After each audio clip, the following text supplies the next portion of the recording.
Agora, eu queria te fazer uma outra pergunta também. Eu ia até trazer, eu deixei lá na casa da minha sogra, que eu ganhei de presente num dos podcasts que eu fui, um vidrinho assim, com álcool e um ET lá dentro. Eu ia trazer aqui e acabei esquecendo que eu vim de Belo Horizonte agora. A gente ia ter trazido um ET de Varginha, ET de Varginha, exatamente. Pro Rodrigo. Exatamente. Vamos mandar um Varginha Manda pra ele mim, de que eu presente. tenho esse lá em casa. Tá, eu levei pra casa da minha sogra e ficou lá. Nem sei por que eu levei pra lá, o que foi. Ah, não, lembrei, foi um podcast que eu fiz em São Paulo. Dali eu viajei pra Belo Horizonte e acabei levando e ficou lá. Mas, vamos falar um pouquinho de vida fora da Terra. Tem muito, assim como os terraplanistas, os ufólogos também são muito organizados. Eu nem sei qual grupo é mais agressivo do que o outro. Eu presumo que os ufólogos são mais antigos, a expressão... Porque terraplanista, você falou em 1950, se eu não me engano? Mas eu tenho ouvido, assim, tem se tornado mais popular a discussão agora. Mas os ufólogos, desde que eu era criança, sempre saíam no Fantástico um negócio lá, depois veio um negócio do ET de Varginha, né? E tudo. O que você diz um pouquinho assim, cientificamente, falando na boa, cientificamente? O universo, nós temos aí com... Nós temos o quê? Pelo menos uns 200 bilhões de galáxias? Hoje a conta é que tenha 3 trilhões de galáxias. 3 trilhões. Cada galáxia... Aí pode pôr umas 200 milhões de estrelas. Então, ou seja, o número de estrelas seria 200 bilhões vezes... 3 trilhões. 3 trilhões. Seria um número que não dá nem para você medir. Não dá para medir. E lembrando que, provavelmente, a maior parte, se não uma parte considerável dessas estrelas é um Sol como o nosso, tendo planetas em torno. Aí não. Mas aí eu explico. Tá, mas muitos deles podem ser um sistema solar. Pode ser. Pode ser um sistema solar. Aí você explica essa questão, tá? Que o Sol é uma estrela com um sistema solar. Então a gente pode tentar imaginar o número de planetas que há no universo. Essa que é a conta que eu quero chegar. Tá. Eu estou fazendo uma pergunta nem teológica, nem científica, uma pergunta que o pessoal faz. Só a Terra seria habitada em toda essa vastidão? Ou a gente pode, cientificamente, não, pelo menos conjecturar a possibilidade de vida inteligente em outros planetas, ou vida, de alguma maneira? Então vamos lá. Vida de alguma maneira. Então aí é legal da gente separar, né? Mas corrija a questão, então, vamos falar da estrela. Pô, eu tenho uma apresentação no teatro, você está convidado aí em São Paulo, chama Será que Estamos Sozinhos? Onde eu faço uma passagem que começa desde lá do século V a.C. até hoje, essa discussão sobre vida fora da Terra e vida inteligente. Vida fora da Terra tá cheio. Até aqui no Sistema Solar deve ter micro-organismos e tudo mais. Não está comprovado isso? Porque eu ouvi não eu ouvi falar que não é uma coisa muito... Não está comprovado, mas a gente tem grandes indícios que pode ser que tenha. Então, por isso que a gente está mandando sondas para Encélado, para a Europa, que são luas que têm oceanos e que muito provavelmente têm os elementos químicos ali que são para formar a vida. Então, vida microscópica, micro-organismos que não é inteligente, isso deve estar cheio. Vida inteligente. Aí vamos lá. Aí eu tenho minha fé. Sérgio Sacani, no Rodrigo Silva Arqueologia, admitiu que ele tem fé. Eu tenho fé. A minha fé é que não existe... Desculpa te interromper, sabe que tem um livro muito interessante em que creem os que não creem. Aí, ó. Muito interessante esse aí sou eu. Sou eu. Em que creem os que não creem. Eu acredito que não exista vida inteligente em outro lugar do universo. Você crê que não existe? Que não existe. Tá. Que não existe, que não nos visita e que nem está entre nós. Porque tem alguns que acham que os ETs já vivem aqui entre a gente. Como é que são aqueles que acham dos reptilianos e tudo mais. Então vamos lá. Primeiro é o seguinte, a vida como a gente conhece, que é essa aqui nossa, né? Para ela existir, é uma confluência de muitas variáveis que a gente ainda não sabe nem quantas são. Então, vamos lá, ó. Precisa ter uma estrela parecida com o Sol, que talvez não seja a maioria do universo. O Sol tem uma característica muito interessante, que ele é uma estrela sozinha. A maior parte das estrelas do universo são sistemas duplos ou trios de estrela, onde a vida seria praticamente impossível. Então, só aí você já corta um monte. Tem que ser uma estrela que seja da mesma característica do Sol ou parecida. Que tem que ter um planeta rochoso, porque não é qualquer planeta também, que tem atmosfera, com a proporção correta de gases, com água em estado líquido na superfície, com uma lua grande, Porque a nossa Lua é a maior lua proporcional ao planeta no sistema solar.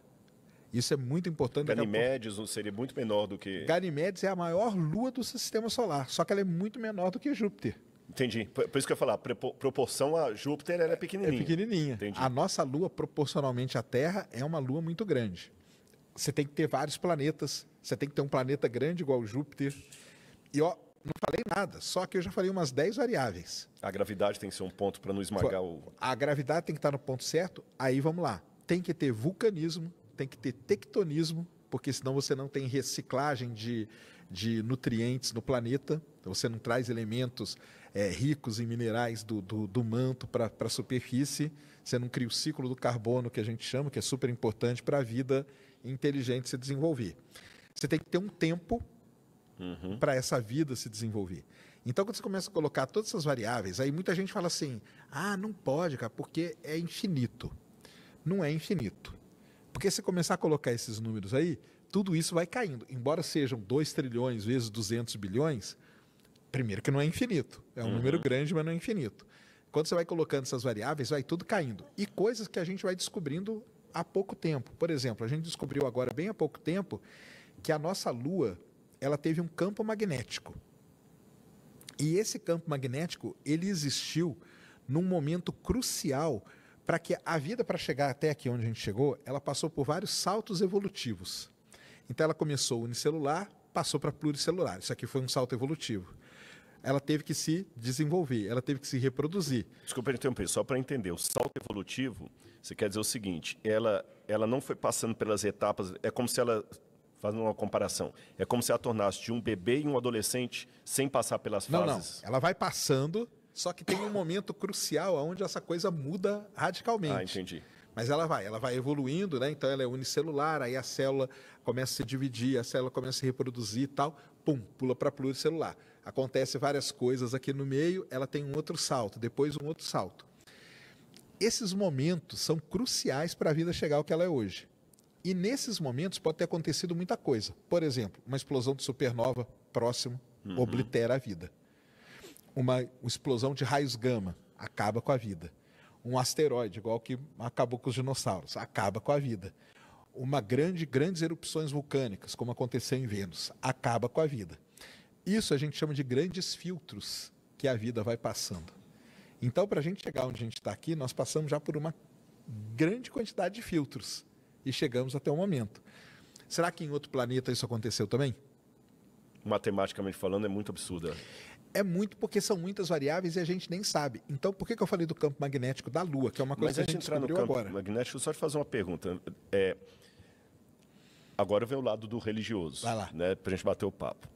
Você falou que eu também tenho minha fé. Matematicamente falando, é um número muito absurdo de improvável que isso se repetiu em outros cantos do universo. Eu acho que sim. Mas também não seria um número muito absurdo e improvável de todas essas questões acontecerem aqui sem uma mente... Por isso que eu caio... Você entendeu? Eu sei. Essa dificuldade isso é que todo mundo me pergunta isso aí. Mas aqui não é nem para te provocar, não. A gente está batendo um papo como amigo mesmo. Você apresenta com muita honestidade a sua dificuldade em crer. E eu apresento com muita honestidade a minha dificuldade em descrer. Porque eu sou como você.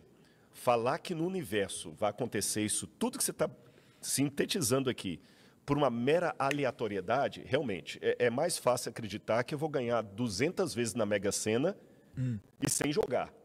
E alguém vai jogar por mim e vai chegar com o prêmio lá em casa 200 vezes repetido. É muito improvável isso.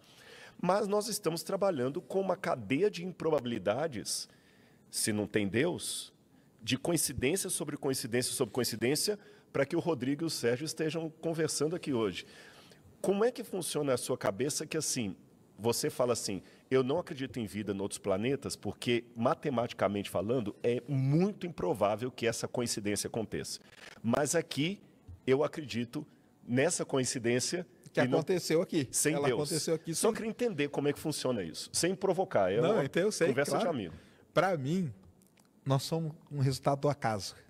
Mas aí, por que a coincidência aconteceu aqui e não pode acontecer em outro canto no do inverso? Então, aí entra nesse lance, que muita gente fala assim, não, cara, mas matematicamente é impossível que não aconteça. Eu até concordo com a pessoa que fala isso, entendeu? É impossível que não aconteça. Né? Tá. Eu até concordo um pouco, a pessoa fala assim, não, estatisticamente falando, entendeu? Pode ser que tenha tal. O problema é que a gente vai descobrindo cada vez mais variáveis que vão somando a essa improbabilidade toda. Essas variáveis também não somariam a improbabilidade do acaso na nossa vida aqui? Porque quanto mais variáveis você coloca na nossa vida aqui, com certeza, mais também improvável pareça ser que nós somos uma coincidência. Não sei. Não é. Eu concordo. Eu estou abrindo meu jogo. Por isso que eu falo para você que muita gente chega para mim e fala assim, cara, toda vez que você explica esse negócio de vida, você prova para mim que Deus existe. Não é uma pessoa só que fala, não. Entendeu? Entendi. Eu estava lá em Brasília, Sábado você não quer pregar na igreja aqui, não? Não, tô brincando. De 2.000, pelo menos uns 80 vêm falar isso para mim, entendeu? Eles falam assim, quando você fala isso, você prova para mim que Deus existe. Muito obrigado. Não, mas não é boa. Eu coloquei para você numa provocação, uma dúvida. Não, mas é isso que o pessoal fala. Como a gente estava conversando antes, para mim o universo não tem propósito nenhum, entendeu? E ele está pouco se lixando se tem vida ou não tem, se criou vida ali ou não tem. E na minha visão, nós somos o mero resultado do acaso, entendeu? Poderia ser que o acaso tivesse acontecido em outro canto do universo, entendeu? Uhum. Aconteceu aqui. Agora, sabe que no outro canto do universo tem duas pessoas agora conversando e tal? O pessoal fala que estatisticamente isso é impossível e tal, não sei o quê. Agora, pode ser que você tenha até vida. Eu ia perguntar isso, mas às vezes a forma de vida que nós conhecemos não é a única forma de vida. Isso aí. Isso é um ponto. Eu ia perguntar isso, porque às vezes assim, não, você acha que... Eu vou até falar da religião. O anjo, para mim, é uma forma de vida. E a Bíblia fala que os anjos são seres espirituais. O anjo não tem molécula de H2O, nem sei como é que eu estou falando aqui. Não é de carne e osso, ele não é de carne e osso, é. O anjo não tem molécula de H2O, o anjo não tem pulmão, o anjo não precisa de oxigênio, e existe uma vida. Mas ele seria considerado uma vida inteligente? É. Evoluída, inteligente? Biblicamente porque os anjos, Deus dá ordens para eles, até na história bíblica eles participaram do conflito cósmico e tudo mais, o anjo tem vontade própria. Esse é um ponto, pode ser que tenha uma vida diferente, que a gente está usando a nossa régua. Até entre os astrobiólogos é interessante que você pergunta para eles o seguinte, você prefere que se a gente encontrar uma vida, você prefere que ela seja igual à nossa ou diferente? Aí tem alguns que falam, não, é legal que encontre igual, porque aí vai provar que a gente pode estar se encontrar mais uma vida, aí está provado que tem vida no universo inteiro. Acho que era o Carl Sagan que falava, né? Se a gente encontrar evidência de vida lá fora, isso vai ser um caos. Vai ser um caos. Se a gente descobrir que o universo é vazio, é horrível. Mas se descobrir também que tem vida, isso também... Então, a gente não sabe como é que eles vão vir, né? Eu gosto tanto dessa questão que eu fiz um negócio de teatro só sobre isso. Eu vou um dia assistir. E é muito legal, porque eu ponho essas questões assim, eu não quero chegar em resposta nenhuma, mas eu gosto de fazer essa provocação essas provocações com o pessoal. Agora, por exemplo, se existe, será que eles conseguiriam chegar até aqui? Eu sou cético pelo seguinte, eu imagino que primeiro que eles teriam que ter uma velocidade acima da velocidade da luz. Então. Aí começa, né? A gente começa a ter várias... Vamos pegar qual que é a estrela mais próxima? Alfa Centauro é a mais próxima da nossa, 4,2 anos-luz. Então, se Alfa Centauro, que está aqui, vizinha, 4 anos para chegar à luz aqui e voltar, né? Como é que uma nave... Viria até aqui. Alguém pode não, mas é através de um buraco de minhoca, talvez viesse, mas aí já começa a ir para coisa mais mágica. Muito Star Trek. Exatamente. Então a minha visão é essa aí. Eu acho que nós somos um resultado do acaso mesmo, que aconteceu aqui, poderia ter acontecido num outro lugar. Será que aconteceu? Aí o pessoal fala para mim, estatisticamente pode ser, mas aí por isso que eu falei, aí eu tenho a minha crença. Entendeu? A minha crença é que não tenha. Mas aí eu tenho até uma pergunta para você. Qual que é a visão se a gente descobre vida em outro lugar do universo? Eu sempre falo uma coisa, vou te falar o que eu falo sempre. Se anunciarem que tem vida em outro lugar do universo, eu acho que acontece algumas coisas na Terra. Um caos social. Com certeza. E imediatamente um caos religioso. Eu sempre falo isso. O pessoal pode ver, em todo lugar eu falo isso. Eu acho que muitas religiões podem ser destruídas, mas muitas outras podem nascer. Entendeu? Religião interplanetária, por exemplo. Pô, imagina a quantidade de religião que pode nascer sabendo que tem vida em outro lugar. Como que você vê esse... Biblicamente falando, a Bíblia também não tem uma explicitação sobre vida... Fora da Terra. Não, tem um versículo ou outro que eu posso pegar por analogia, mas não é o suficiente para eu fazer uma doutrina. Você entendeu? Porque, até te interrompendo, igual você falou, igual a gente falou da Terra plana estar presente na Bíblia, e você começou falando da ufologia, eu fui ufólogo. Já fui ufólogo. Sei disso. Eu lembro isso lá no Flow, a primeira vez que eu fui. Não, você não era mais, mas você tinha sido. E tem a ufologia bíblica. Tem a galera que estuda a Bíblia. Van Duncan. O Eric Van Duncan, que ficou famoso, que era os deuses astronautas. Ele pega a Bíblia o tempo todo ali para falar. Porque eles pegam passagens da Bíblia e falam que aquilo ali eram experiências ufológicas. A mais famosa de todas elas é a aparição de Fátima. Aí não está na Bíblia, mas é uma experiência religiosa. Né? Para muita, não está na Bíblia, né? Para muita gente, as meninas, né? A Lúcia, eram duas meninas e um menino. Duas meninas e um menino. Jacinta, Francisco e Lúcia. O que eles tiveram ali foi uma experiência ufológica. Não foi nada, não sei, Nossa Senhora, né? Que apareceu e tal, se não me engano. Aí, por exemplo... O sol... Exato, isso. E isso não está na Bíblia, mas na Bíblia os ufólogos pegam várias passagens e que eles interpretam, aí entra a interpretação de novo, que a gente falou da Terra plana, e eles interpretam aquilo ali como sendo coisas ufológicas. Por exemplo, tem muita gente que fala que os anjos seriam alienígenas.